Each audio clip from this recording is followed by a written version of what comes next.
My fiance's phone rang during our wedding vows with the most romantic, spicy ringtone I'd ever heard. I was standing at the altar, crying happy tears, looking into the eyes of the man who made me feel seen like nobody ever had.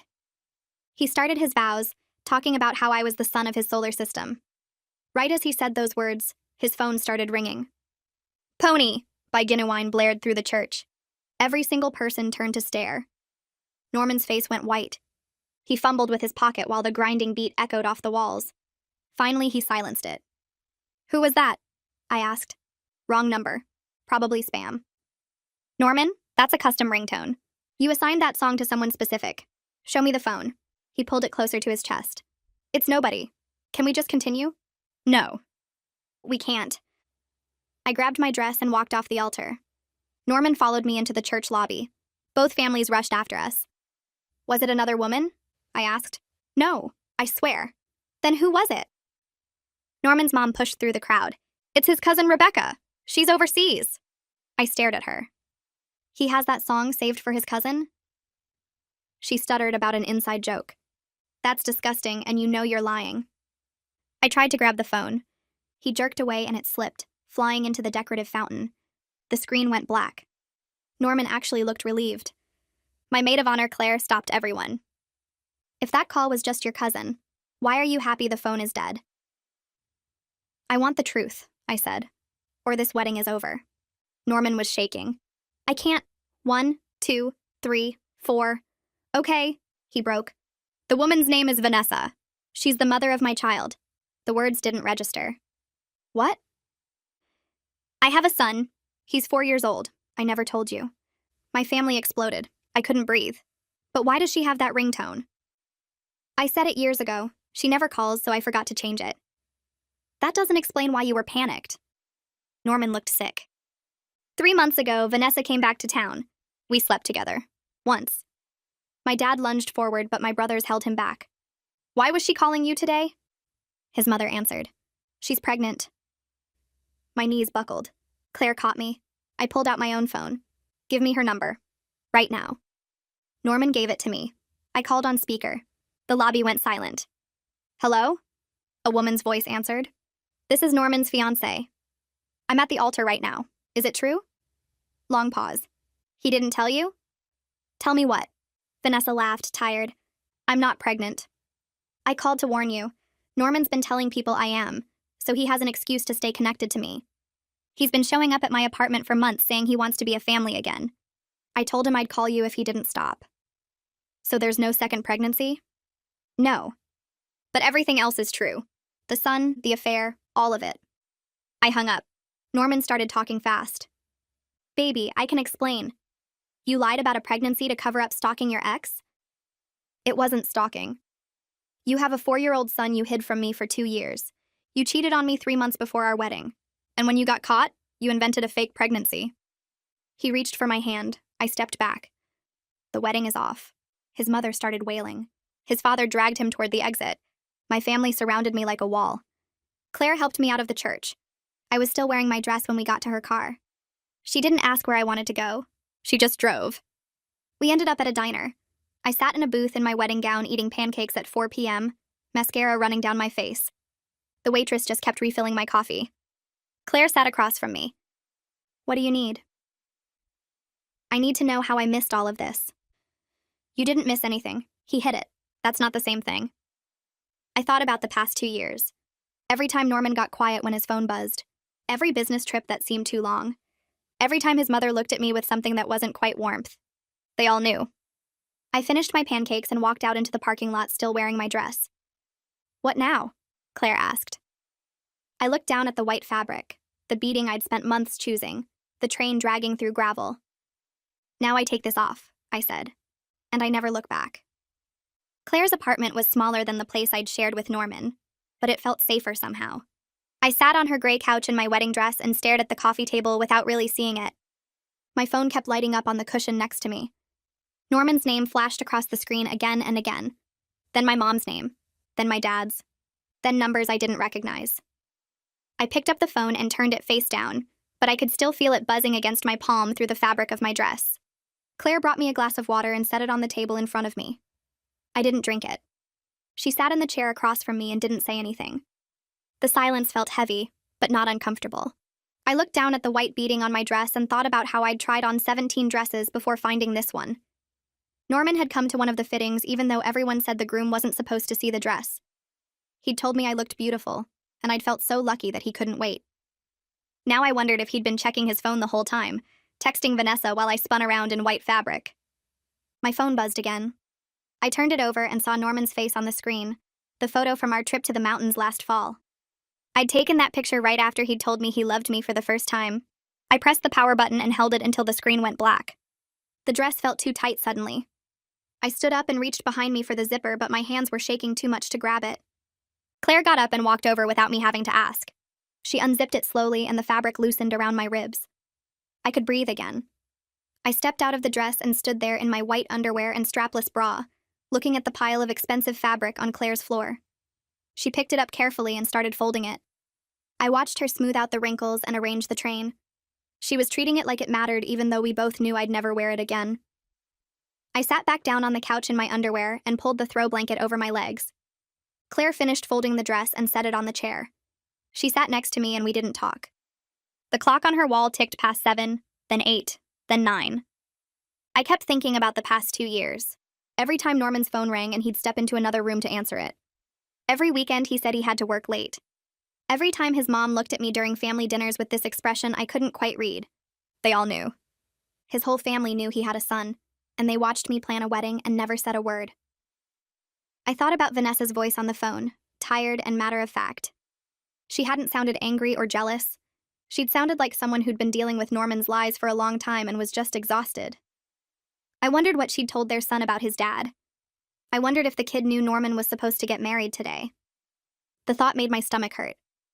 Claire got up around midnight and came back with sweatpants and a t-shirt. I put them on and the dress stayed folded on the chair like a ghost. We sat on the couch and Claire asked me if I wanted to talk about it.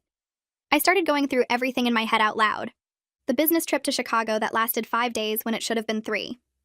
The time I'd surprised Norman at his office and he'd seemed annoyed instead of happy. The way he always kept his phone face down on tables. The random Tuesday nights he said he had to help his brother move furniture or fix his dad's car. I'd believed all of it because why wouldn't I? People don't lie about helping their family. Except Norman did lie about his family. He lied about having a son. He lied about sleeping with Vanessa. He lied about her being pregnant. He'd probably lied about 100 other things I hadn't even figured out yet. Claire listened and didn't try to make me feel better with fake comfort. She just let me talk. Around 3 in the morning, I finally stopped talking, and we sat there in silence. My eyes felt dry and scratchy. I was too tired to cry anymore.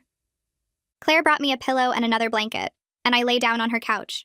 She went to her bedroom and I heard her door close softly. I stared at the ceiling and watched the shadows from the streetlight outside move across the white paint. I thought about how this morning I'd woken up excited to marry Norman. Now I was sleeping on my best friend's couch in borrowed clothes and my whole life was different. I woke up to sun coming through Claire's living room window. My neck hurt from the couch pillow and my mouth tasted awful. I reached for my phone before remembering I'd turned it off. I held the power button and waited for it to come back on. 17 missed calls, 12 from Norman, 3 from his mom, 2 from my mom. I had 14 text messages. I opened the one from Norman's mom first. It said we needed to talk about misunderstandings, and that Norman was devastated, and that I should give him a chance to explain properly. I deleted it. Norman's texts were long paragraphs about how sorry he was, and how he never meant to hurt me, and how we could work through this if I just gave him a chance. I didn't read all of them. I heard Claire moving around in her bedroom, and then she came out wearing her robe. She looked at my face and asked if I'd checked my phone. I nodded. She went to the kitchen and started making coffee without saying anything else. The smell filled the apartment and reminded me of Sunday mornings with Norman. We used to make breakfast together and read the news on our phones, and it had felt so normal and comfortable. Now I couldn't tell which parts of that had been real and which parts had been Norman playing a role. Claire brought me coffee in the blue mug she always used for guests. I wrapped my hands around it and felt the warmth. She sat in the chair with her own mug and told me I didn't owe anyone explanations right now. I knew she was right, but I also knew I couldn't hide at her apartment forever. Eventually, I'd have to deal with the wedding vendors and the apartment I shared with Norman, and all the practical pieces of a life I'd been building with someone who didn't exist. My phone rang and my dad's name showed up on the screen. I answered it and he asked where I was. I told him I was at Claire's. He said he and my mom were coming over. I said okay, and hung up. 20 minutes later, they were knocking on Claire's door. My mom hugged me so hard I couldn't breathe, and my dad stood behind her looking like he wanted to punch something. Claire let them in and made more coffee. We all sat in her small living room, and my parents told me that Norman's family had tried calling them last night. His dad had left a voicemail saying there had been a terrible misunderstanding, and that Norman loved me and wanted to make things right. My mom said she'd called back and told them there was no misunderstanding. Norman had lied and cheated and hidden a child. Those were facts, not misunderstandings. My dad said Norman's dad had tried to argue that Norman had been planning to tell me about his son after the wedding. My dad had hung up on him. I felt grateful that my parents were angry on my behalf because I was too tired to be angry anymore. I just felt empty. My mom asked what I needed, and I didn't know how to answer. I needed the past 2 years to be different. I needed Norman to not be a liar. I needed to not feel this stupid for missing all the signs. But I couldn't say any of that, so I just shrugged. My brothers showed up an hour later with garbage bags full of my stuff. They'd gone to the church and collected everything from the bridal room, and then they'd gone to the apartment while Norman was out. My oldest brother set the bags down in Claire's entryway and told me they'd grabbed clothes and my laptop and some other things. He said Norman had come home while they were there, but they'd finished packing and left without talking to him. My middle brother said it had taken everything in him not to say something. I thanked them, and they both hugged me. My youngest brother asked if I needed them to do anything else. I told them no. They left after making me promise to call if I needed anything. I looked at the garbage bags full of my life and felt overwhelmed. Claire helped me drag them into her bedroom, and we started going through them. My brothers had grabbed things randomly. 3 pairs of shoes, but not the ones I wore most. 5 t-shirts, but none of my jeans. My laptop, but not the charger. I pulled out a framed photo of me and Norman from last Christmas and stared at it. We looked so happy. I set it face down on Claire's dresser and kept unpacking. By afternoon, I knew I had to start dealing with the practical mess. I found a notebook in one of the bags and sat at Claire's kitchen table. I started writing down everything that needed to be canceled or dealt with. The venue, the caterer, the photographer, the florist, the honeymoon flights and hotel, the apartment lease that was in both our names, the joint bank account we'd opened for wedding expenses. The list kept getting longer, and I felt my chest getting tight. Each item represented something I'd planned and looked forward to. The venue where we were supposed to have our reception. The flowers I'd spent hours choosing. The honeymoon in Italy that Norman had suggested because he knew I'd always wanted to go. Every single thing on the list was a piece of the future I'd thought I had. I got to the bottom of the page and added one more item. Wedding dress alterations I'd already paid for. I'd never need the final fitting now. I put the pen down and put my head in my hands. Claire came over and looked at the list. She didn't say anything for a minute. Then she suggested I call the wedding planner first. Valeria could help coordinate with all the vendors. I didn't have to make every call myself. I looked up at Claire and felt a rush of gratitude. I'd been so focused on the list that I'd forgotten I'd hired someone specifically to handle wedding logistics. I found Valeria's number in my phone and called before I could talk myself out of it. She answered on the second ring and said my name like a question. I told her the wedding was canceled and I needed help dealing with the vendors. There was a pause, and then her voice came back softer. She said she'd heard what happened. One of the guests had called her yesterday to ask about getting their gift back. Valeria said she was so sorry and she wanted to help however she could. I felt my throat get tight, but I didn't cry. I told her about the list and asked if she could handle contacting everyone. She said most vendors had cancellation policies in their contracts. Some deposits would be lost, but she'd do her best to minimize the damage. She asked if I could write a brief statement she could share with the vendors so she didn't have to explain the details over and over. I said yes and thanked her. She told me to send the statement whenever I was ready, and that she'd start reaching out to vendors this week. We hung up, and I felt a tiny bit of the weight lift. At least I wouldn't have to call the florist and explain that my fiancé had a secret child and a side relationship. Valeria could just say the wedding was canceled due to personal circumstances and leave it at that. That evening, I was sitting on Claire's couch trying to write the statement for vendors when the intercom buzzed. Claire got up to answer it, and I heard Norman's voice through the speaker. He was asking to talk to me. Begging, really. His voice sounded desperate, and I felt nothing. Claire told him to leave. He kept talking, saying things had gotten out of hand and he just needed 5 minutes to explain. Claire said if he didn't leave, she was calling the police. I heard him say my name through the speaker, pleading. Claire pressed the button to end the call and came back to the couch. She asked if I was okay. I nodded. I pulled out my phone and looked at Norman's texts again. He'd sent 6 more since this morning. All of them were variations of the same thing. He was sorry. He loved me. He wanted to fix this. He never meant for things to go this far. I read them all and felt that same emptiness. No anger, no sadness, just nothing. I opened a new message and typed that we would communicate only through email about practical matters like the apartment and our shared belongings. I hit send and put my phone down.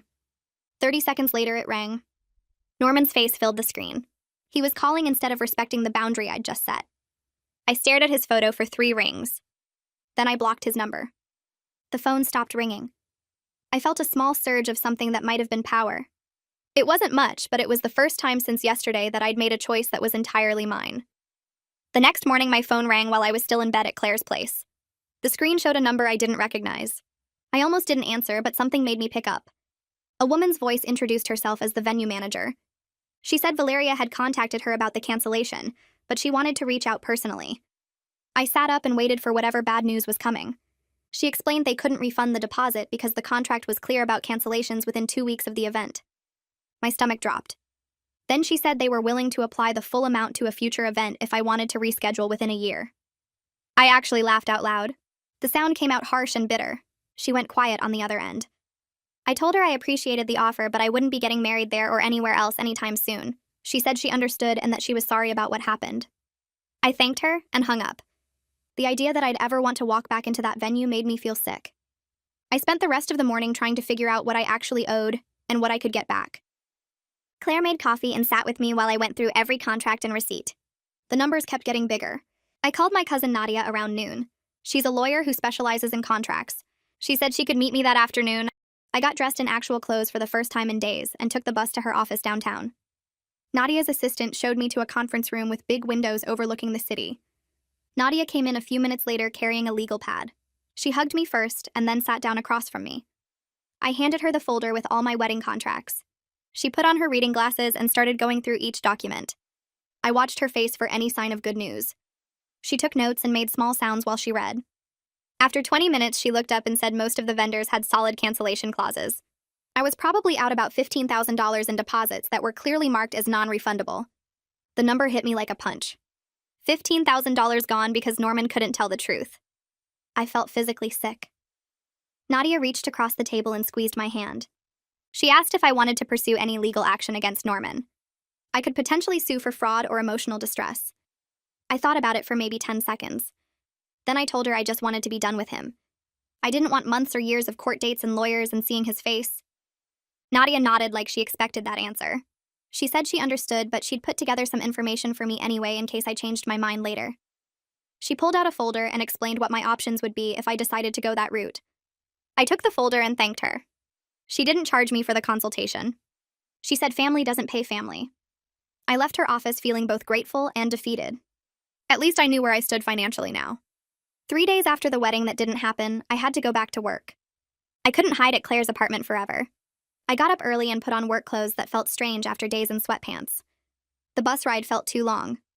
I kept thinking about what I'd say when people asked questions. My boss had texted saying to take all the time I needed, but I'd replied that I wanted to come back. Sitting around thinking about Norman was worse than being busy. I walked into the office and felt every eye turned toward me. People who normally said good morning looked away. My boss saw me and immediately came over. She pulled me into her office and closed the door. She said again that I could take more time. I told her I'd rather work than sit at home. She studied my face for a moment and then nodded. She said to let her know if I needed anything. I went to my desk and tried to focus on emails. My hands were shaking. Around 10, a coworker named Jessica stopped by my desk. She had this bright smile on her face. She said she saw the wedding was supposed to be last weekend and asked how married life was treating me. The words hung in the air between us. I felt my face get hot. I told her the wedding didn't happen. Her smile disappeared. She asked what I meant. I said it got canceled at the altar. Her expression went from confused to shocked to horrified in about 3 seconds. She started apologizing and backing away from my desk. I told her it was fine, but she kept saying sorry. Other people nearby had heard. I could feel them staring. I wanted to disappear into the floor. Jessica finally left, and I put my head down and pretended to work. The rest of the day crawled by with people either avoiding me completely or giving me sad looks. I'd never been so happy to leave work in my life. That evening, I was scrolling through social media when a message popped up from someone named Milo. The name seemed familiar. I clicked on his profile and recognized him from pictures with Norman in college. My first thought was that he was reaching out to defend Norman or make excuses. The message said he needed to talk to me about something important. He said it was about Norman and he knew I probably didn't want to hear from any of his friends right now. But he promised he wasn't reaching out to defend him. Something about the way he wrote it seemed genuine, not like he was making excuses. I stared at the message for a long time. Finally, I wrote back asking what he wanted to talk about. He replied almost immediately. He said it would be better to meet in person if I was willing. He suggested a coffee shop downtown. I told Claire about it and she said to meet him somewhere public and let her know where I was. I agreed to meet him the next day after work. The coffee shop was busy when I got there the next afternoon. Milo was already sitting at a corner table. He stood up when he saw me and shook my hand. He looked nervous. We both ordered coffee and sat down. He thanked me for meeting him. Then he said he'd been feeling guilty for months. I asked him why. He explained that Norman had told him about Vanessa and the kid last year. He said Norman mentioned it casually like it was something I already knew about. Milo had even asked Norman once how I felt about the whole situation with his son. Norman told him I was fine with it, and we were working on integrating his kid into our lives. Milo believed him. He said he only realized a few days ago that I'd had no idea. One of Norman's other friends had mentioned how shocked I must have been to find out at the altar. That's when Milo understood that Norman had been lying to everyone about what I knew. He looked miserable telling me this. Milo kept talking. He said Norman used to talk about me and Vanessa in this weird way. Like he was comparing us. He'd make comments about how different we were, how I was organized and driven and Vanessa was more spontaneous and emotional, how he got different things from each of us. At the time, Milo thought Norman was just talking about his past relationship versus his current one. But now looking back, it seemed like Norman was talking about two ongoing relationships. I felt cold listening to this. I asked Milo if he thought the hookup 3 months ago was really just once. Milo looked uncomfortable. He said he didn't know for sure, but Norman had mentioned seeing Vanessa multiple times in the past year. Always with some excuse about co-parenting or their son needing something. Milo had thought it was innocent at the time. Now he wasn't so sure. I sat back in my chair and felt the weight of it. The cheating probably wasn't one mistake. It was probably ongoing. I asked Milo why he was telling me all this now. He took a sip of his coffee and said Norman had called him yesterday. Norman spent 20 minutes painting himself as the victim, saying his private business got exposed unfairly, saying people were overreacting, saying I'd embarrassed him in front of everyone. Milo said Norman showed zero real remorse. He was just mad that he got caught. Milo told Norman he was wrong and Norman got defensive and hung up on him. That's when Milo decided he couldn't stay silent anymore. He said he felt like he'd been part of the lie by not questioning things sooner. I told him it wasn't his fault. Norman had lied to everyone. Milo still looked guilty, but he nodded. We finished our coffee and I thanked him for telling me the truth. He said if I ever needed anything or wanted to talk to reach out. I left the coffee shop feeling worse than when I'd arrived. Every new piece of information just showed me how blind I'd been. That night, I couldn't sleep. I lay on Claire's couch staring at the ceiling. Finally, I grabbed my phone and started going through old photos. Pictures from the past 2 years with Norman. I looked at them differently now. In one photo from 6 months ago, Norman was checking his phone with this secretive expression. I'd thought nothing of it at the time. In another photo from a work trip he'd taken last spring, his smile looked forced. I remembered he'd been unreachable for hours that weekend. He'd blamed it on bad cell service. There were so many little things. Times he'd angled his phone away from me. Nights he'd come home later than expected with vague explanations about traffic or a work thing running long. Calls he'd taken in another room. I'd trusted him, so I'd never questioned any of it. Now every memory felt poisoned. I felt so stupid for missing all the signs. Claire heard me moving around and came out of her bedroom. She sat down next to me and asked what I was doing. I showed her the photos and told her about all the things I'd dismissed. She took my phone and set it down. She said I trusted him because that's what you're supposed to do in a relationship. She said his lying didn't mean I was stupid. It meant he was a liar. I wanted to believe her, but I still felt like I should have known something was wrong. We stayed up talking until almost 3 in the morning before I finally fell asleep. The apartment building looked the same as always, but walking up to it felt like approaching a crime scene. Claire parked her car and turned off the engine. She asked if I was ready, and I nodded even though I wasn't. We got out and headed toward the entrance. Norman was already waiting in the lobby. He stood up when he saw me and took a step forward with his arms slightly open. I stepped back before he could get close. His face did this hurt expression like I'd slapped him. Claire positioned herself between us and asked where we should start. Norman led us to the elevator without saying anything. The ride up to the 3rd floor felt endless. Nobody spoke. The doors opened and we walked down the familiar hallway to apartment 3B. Norman unlocked the door and I stepped inside a space that used to feel like home. Now it just felt like a place full of lies. I'd brought empty boxes and trash bags. Claire set them down by the door. Norman cleared his throat and started talking about how we should discuss things. I cut him off and pointed at the boxes. I told him we were here to divide belongings, not talk. He kept going anyway. He said he'd been scared to tell me about his son because he thought I'd leave. I stared at him. I told him I would have understood about a child from a previous relationship. Lots of people have kids from past relationships. Requested Reds is on Spotify now. Check out link in the description or comments. But lying for 2 years was different. Cheating 3 months before our wedding was different. Norman actually tried to argue that the cheating just happened because Vanessa was emotional about co-parenting issues. Like that was supposed to make it better. Like being emotional was an excuse to sleep with your ex. Claire stepped forward and told Norman to stop making excuses. She said he needed to focus on dividing belongings, or she was calling my brothers to come handle it. Norman's face went pale at the mention of my brothers. He finally shut up. We spent the next 2 hours sorting through everything in complete silence. I moved through the apartment picking up items that were clearly mine. My books, my clothes, my grandmother's quilt. Norman kept trying to make eye contact, but I refused to look at him. Every item I touched reminded me of some moment in our relationship that turned out to be fake. The coffee mug I'd bought him for his birthday. The throw pillows we'd picked out together. The framed photo from a trip where he'd probably been texting Vanessa the whole time.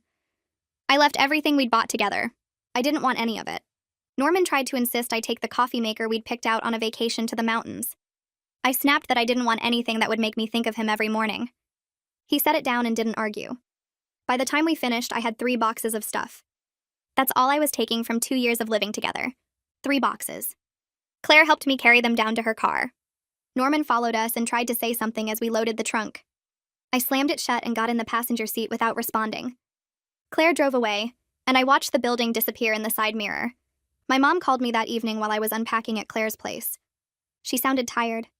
She told me that Norman's mother had called her suggesting a meeting between our families to find a path forward.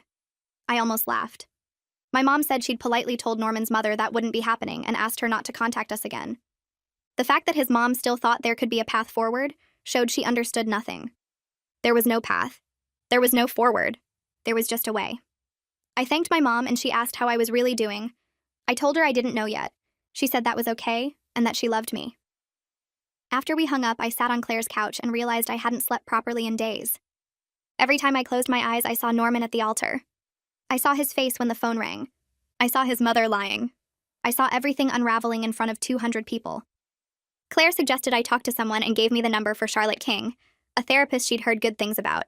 I called the next morning and got an appointment for that afternoon. Charlotte's office was in a quiet building downtown. She was younger than I expected, maybe early 40s, with kind eyes and a direct way of speaking. She asked what brought me in, and I told her the whole story. She listened without interrupting. When I finished, she asked what I needed to feel safe again. Not what happened or how I felt about it. What I needed to feel safe. The question caught me off guard. I admitted I was having trouble sleeping. She asked what was keeping me awake, and I said I kept replaying the moment at the altar over and over. She nodded and asked what I was looking for in those replays. I said I was trying to figure out how I missed everything. Charlotte leaned forward slightly and told me that wasn't the right question.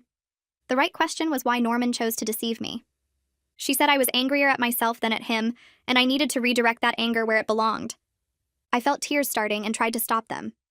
Charlotte handed me tissues and said it was okay to be angry at myself, but I needed to understand that Norman deliberately deceived me. His deception said nothing about my intelligence or worth. It said everything about his character. We talked for the full hour, and I left feeling slightly less like I was drowning. The photographer emailed 2 days later. She said she still expected payment for the day, even though the wedding didn't happen. She'd shown up and taken pictures of the ceremony before it fell apart. Her invoice was attached. I stared at the number and felt sick. I forwarded the email to Valeria and asked if there was anything she could do. Valeria called me within an hour. She said she'd reached out to the photographer and negotiated a reduced rate.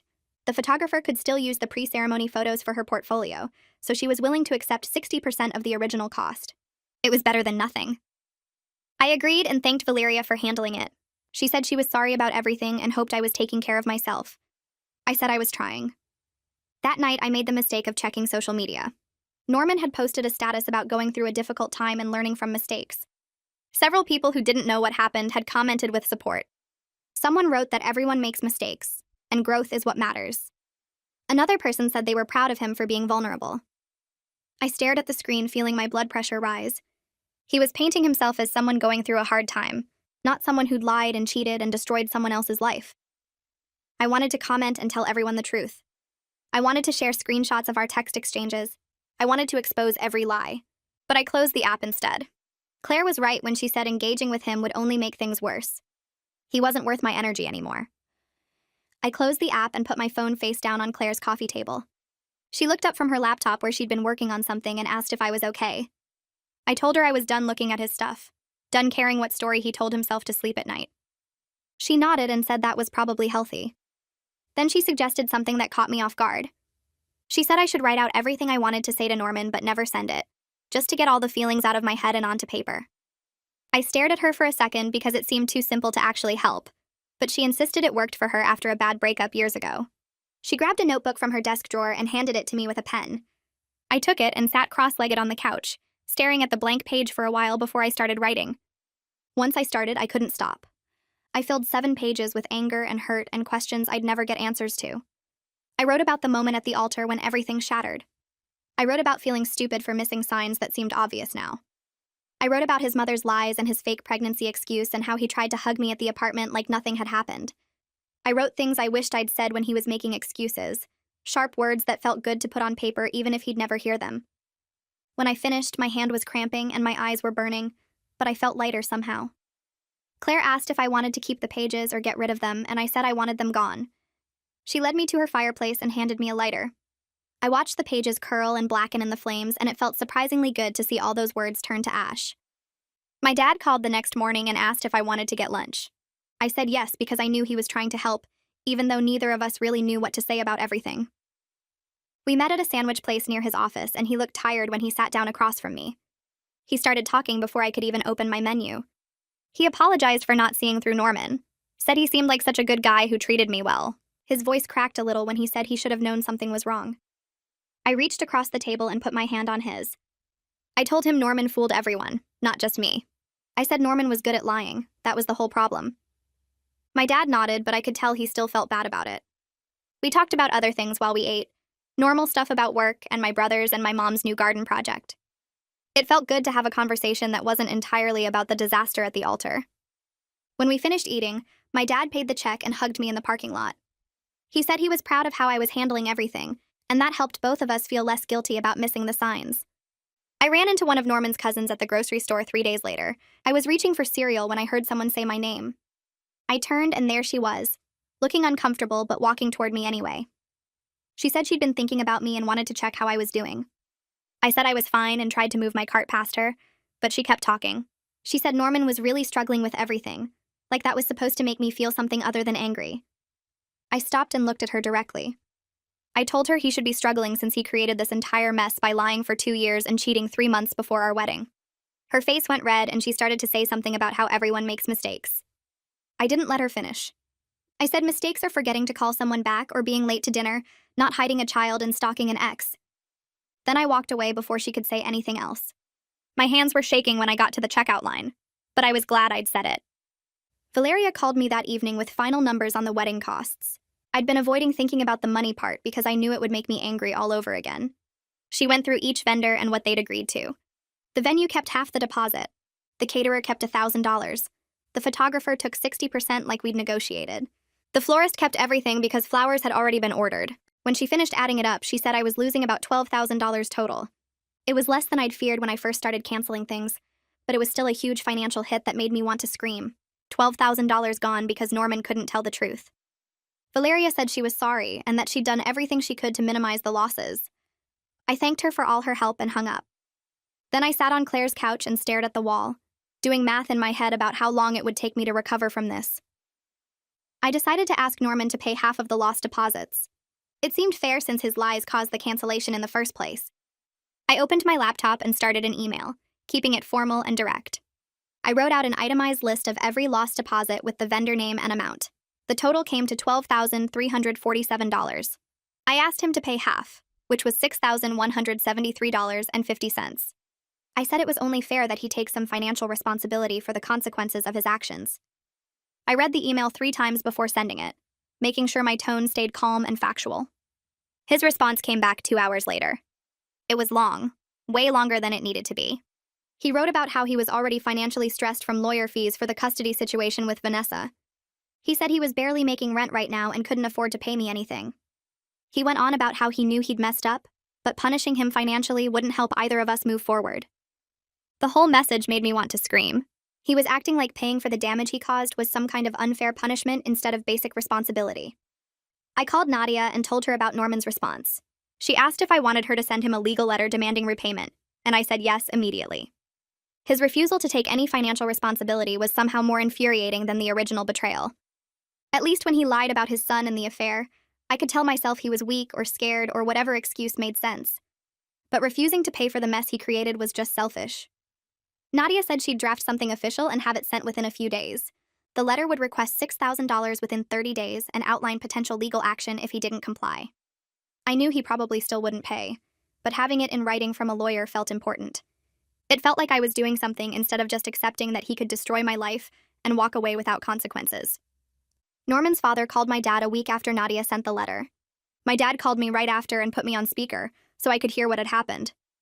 Norman's father had offered to pay $3,000 to help settle things and let everyone move forward. He said he knew his son had made terrible choices and he wanted to do something to make it right. My dad asked me what I wanted to do. I thought about it for a minute. $3,000 wasn't the full $6,000 I'd asked for, but it was better than nothing. I told my dad to accept it. I wanted this finished. I wanted to stop thinking about Norman and his family and the money I'd lost. My dad said he'd call back and arrange the payment. Norman's father sent a check 2 days later with a note saying he was sorry for everything. I deposited it without reading the note again.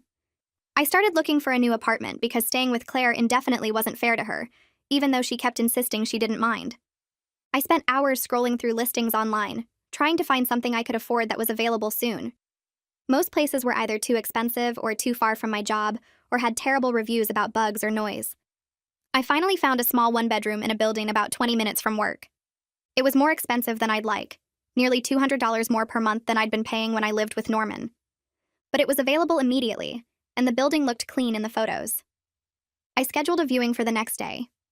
The apartment was smaller than I'd hoped, with a tiny kitchen and bathroom that barely fit a shower, but it had good light and the bedroom was big enough for my bed and dresser. I put down a deposit before I could talk myself out of it. Moving into my own place 2 weeks later felt both scary and liberating. It was the first time I'd lived alone in 4 years. Norman and I had moved in together after dating for 6 months, way too fast in hindsight. I'd gone from my parents' house to roommates in college to living with Norman, never really having space that was just mine. Claire and my brothers helped me move the furniture I'd taken from the old apartment. We painted the bedroom first, a deep blue-green color that Norman would have hated. He always said colored walls made rooms feel smaller and insisted everything stay white or beige.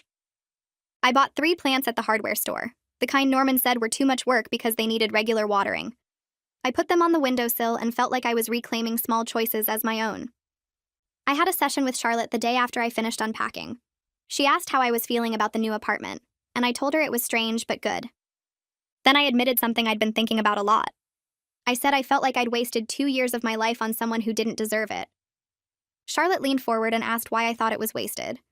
I said because I could have been with someone honest, someone who actually wanted to build a real life with me. She nodded and then reframed it completely.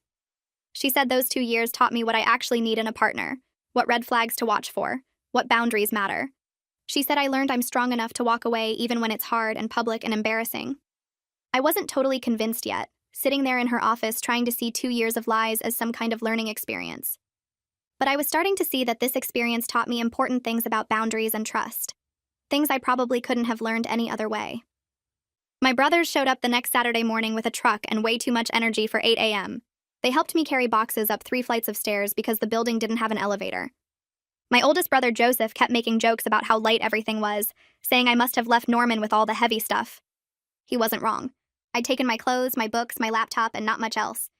Everything we'd bought together stayed in that apartment because I didn't want reminders following me into this new space.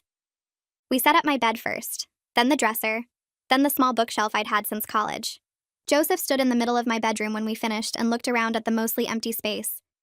He put his hand on my shoulder and told me he was proud of how I was handling everything. I felt my throat get tight because I hadn't been sure I was handling anything well at all.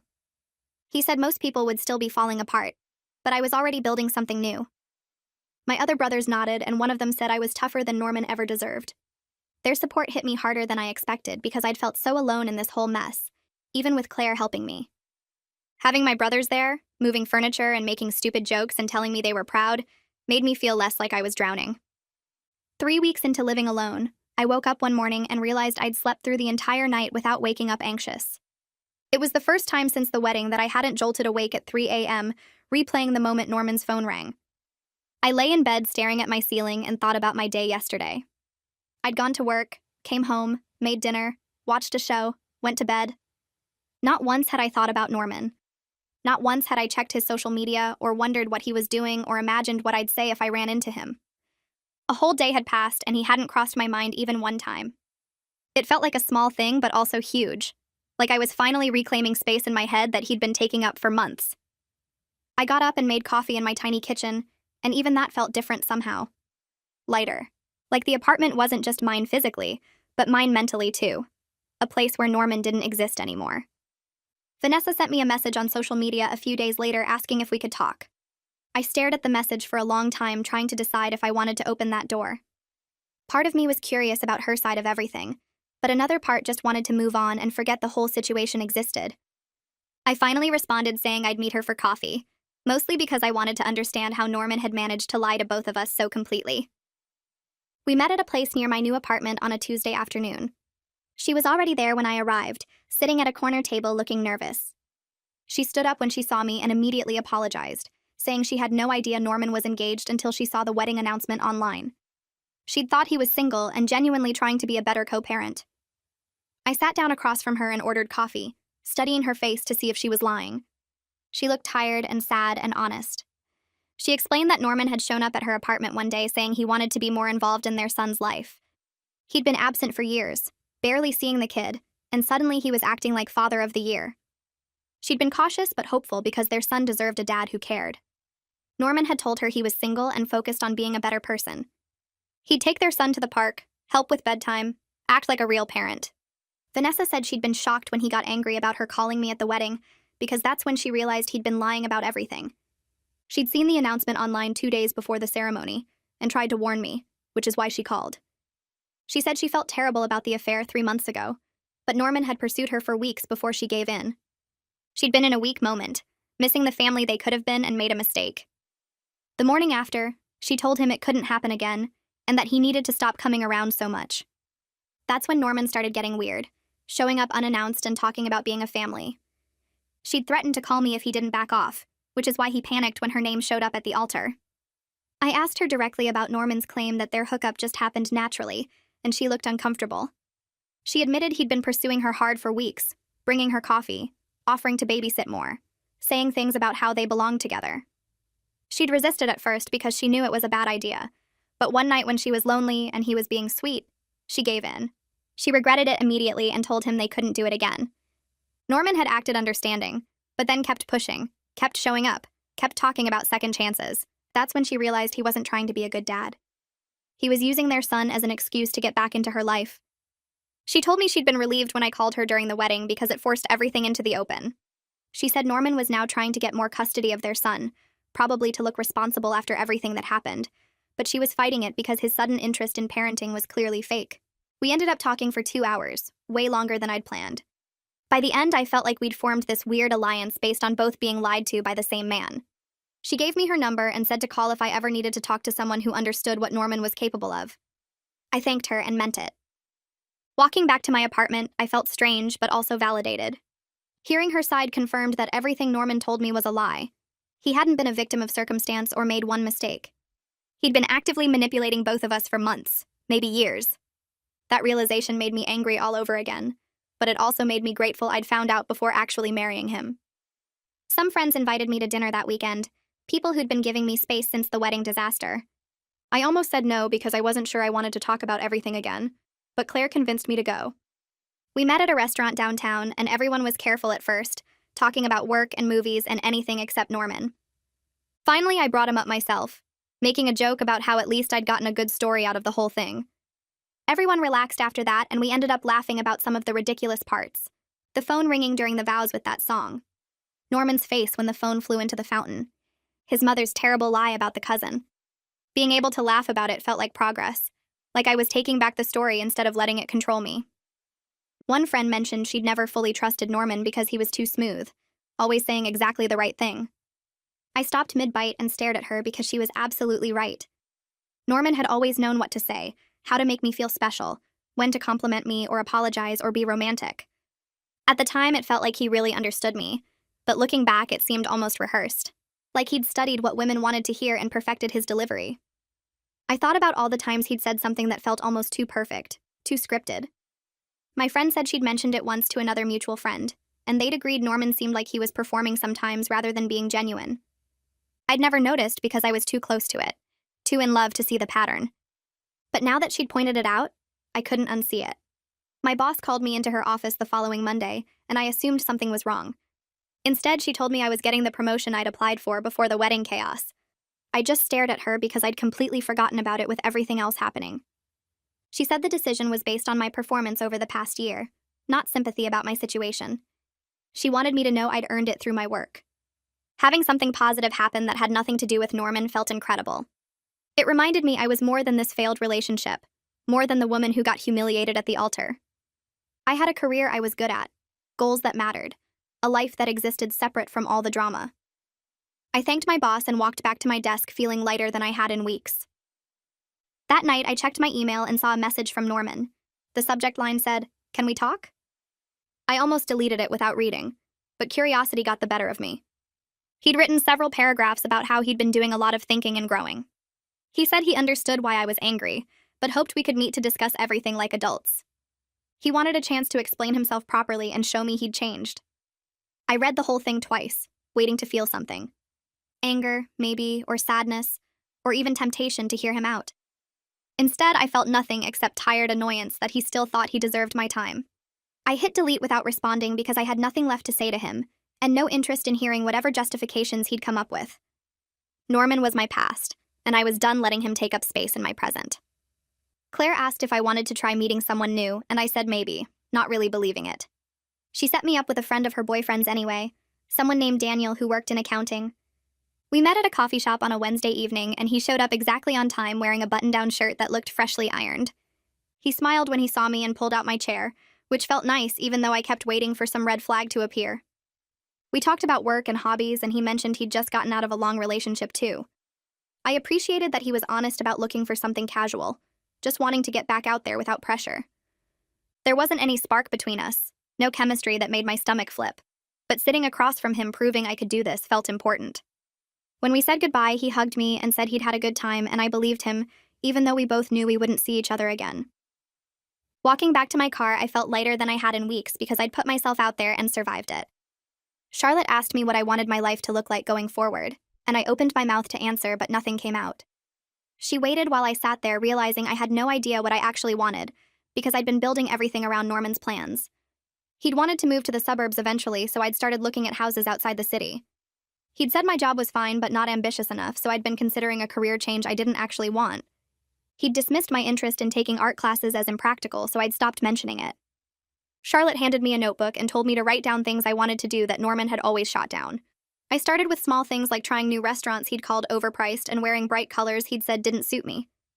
Then I wrote bigger things like traveling alone and taking classes just for fun, and maybe getting a dog.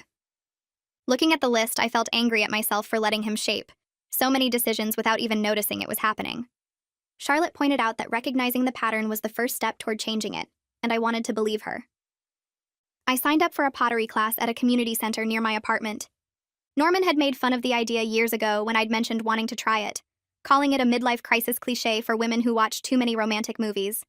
Now I sat at a pottery wheel with clay spinning under my hands and didn't care what he would have thought. The instructor showed us how to center the clay and apply pressure to shape it, and my first 3 attempts collapsed into lumpy messes.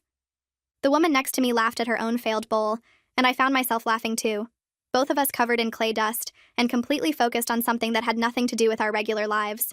Making things with my hands and watching them take shape helped quiet the thoughts that still popped up sometimes about what I could have done differently. By the end of class, I had a wobbly bowl that leaned slightly to one side, and I loved it because I'd made it myself without anyone telling me it was silly or impractical. My mom called to tell me that Norman's mother had reached out again through a mutual friend from church. She'd asked if there was any chance of reconciliation, suggesting we could all sit down and talk things through like adults. My mom had shut it down immediately, telling the friend that there was nothing to discuss and asking her not to pass along any more messages. Hearing my mom protect that boundary so I didn't have to made me want to cry with gratitude. She said Norman's mother seemed to think enough time had passed for everyone to move on, which showed how little she understood about what her son had done. I thanked my mom for handling it, and she said she'd handle it every single time if she needed to, because I deserved to heal without being bothered. I was at the gym on a Saturday morning when I noticed a couple in the park across the street setting up for wedding photos. The bride wore a flowing white dress and the groom kept making her laugh while the photographer adjusted lighting. 6 months ago, seeing that would have destroyed me, would have sent me home to cry about everything I'd lost. Instead, I felt relieved that I wasn't tied to someone who didn't respect me enough to be honest. The shift in my reaction caught me off guard because I hadn't noticed the healing happening gradually. I finished my workout and walked past the park on my way home, watching the couple pose under trees, and felt genuinely happy for them, instead of bitter about my own failed wedding. Milo texted asking how I was doing and mentioning he'd run into Norman at a mutual friend's birthday party. He said Norman had been telling people we broke up because we wanted different things out of life, which was technically true but deliberately misleading. I laughed at the audacity of Norman rewriting history to make himself look better, and told Milo I didn't care what story Norman told himself as long as he stayed away from me.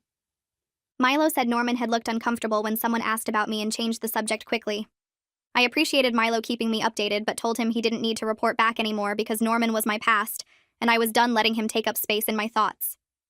I booked a solo weekend trip to a beach town I'd always wanted to visit. Norman had said it looked boring when I'd shown him pictures years ago, just a small coastal village without fancy resorts or nightlife. Now I drove there alone on a Friday afternoon and checked into a tiny bed and breakfast that overlooked the water. I spent Saturday on the beach with a book, letting the sun warm my face and the sound of waves drown out everything else. Nobody knew where I was, and I didn't have to check in with anyone or compromise on what I wanted to do. I ate dinner at a seafood restaurant by myself, and the waitress didn't look at me with pity, just brought me wine and asked if I wanted dessert. Sitting there watching the sunset over the ocean, I felt more peaceful than I had in months, maybe years. The trip reminded me that I could make myself happy without needing someone else to validate my choices. Charlotte pointed out during our session that I was smiling more lately, and the tension I'd carried in my shoulders for months had eased. I hadn't noticed the change happening, but she was right. I felt lighter without the weight of Norman's lies, and the constant low-level anxiety I didn't even know I'd been carrying throughout our relationship. She asked what had shifted, and I told her about the pottery class and the beach trip, and being able to see wedding photos without falling apart. Charlotte said those were all signs of genuine healing, not just time passing, but actual growth happening. I left her office feeling proud of myself for the first time in a long time, proud that I'd done the hard work of processing everything instead of just burying it. Vanessa texted asking if I wanted to meet for coffee again, and I said yes. We met at the same place as before, and she told me Norman's request for increased custody had been denied. The court found his motivations questionable since he'd suddenly become interested in more parenting time right after our wedding fell apart. Vanessa seemed relieved, and so was I, knowing his attempt to look responsible had backfired. She said he'd been angry about the decision, and tried to blame her for turning the court against him. I shook my head because of course he'd found a way to make himself the victim, instead of taking responsibility. Vanessa and I talked for over an hour about our separate experiences with Norman's manipulation, and it felt good to compare notes with someone who understood exactly what he was capable of. 6 months after the altar incident, I met Claire for dinner at our favorite restaurant. She reminded me how devastated I'd been that first night at the diner, still wearing my wedding dress and unable to stop crying. Looking at where I was now felt almost unreal. My own apartment that I'd decorated exactly how I wanted. A promotion at work that proved my worth had nothing to do with Norman.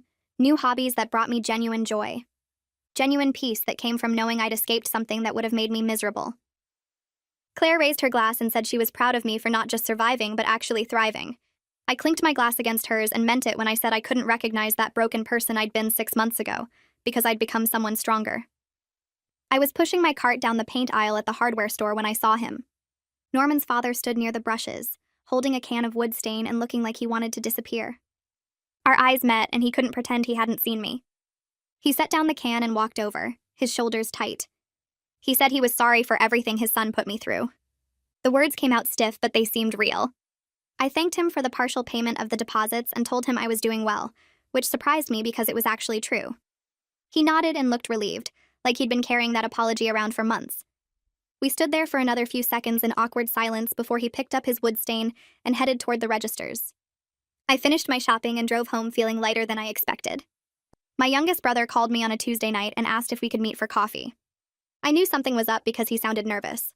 We met at the cafe near my apartment, and he fidgeted with his cup for 5 minutes before finally telling me he got engaged.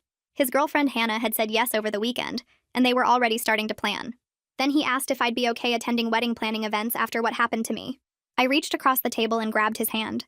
I told him I was genuinely happy for him and wouldn't let my experience cast any shadow on his celebration. He looked so relieved his eyes got watery. I meant every word because watching him glow when he talked about Hannah reminded me what real love actually looked like. We spent the rest of the evening looking at venue photos on his phone, and I felt nothing but joy for him. My boss asked me to find a photo from our company retreat 2 years ago for a presentation.